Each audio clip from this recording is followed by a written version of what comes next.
Аз, Дан Колов, съм български борец и кечист.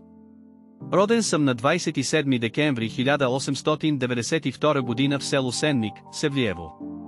Само на 7 години, когато баща ми умира, съм принуден да стана овчар, за да оцелея. Срещнах се с легендата ни в борбата Никола Петров, който ме убеждава да емигрирам в САЩ, за да преследвам своята американска мечта. Там започвам кариерата си на борец първо в организираните сред работниците борби.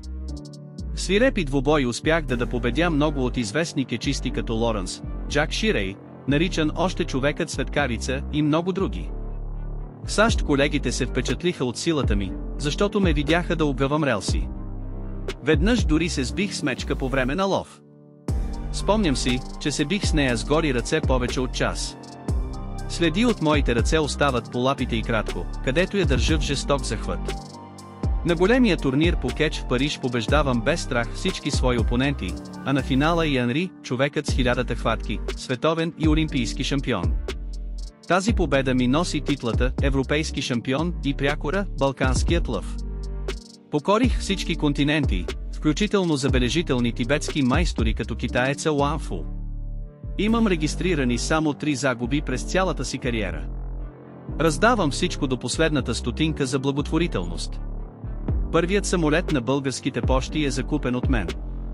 В родината си създавам школи по борба за младите. През цялата си кариера съм уговарян да сменя гражданството си с американско, но до смъртта си оставам горд българин.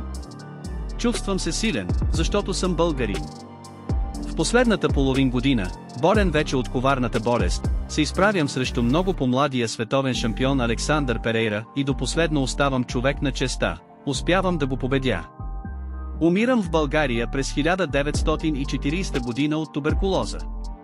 Това съм аз, Дан Колов, и до днес ме смятат за най-великият борец за всички времена, но аз съм просто скромен българин с голямо сърце, винаги обичал родината си.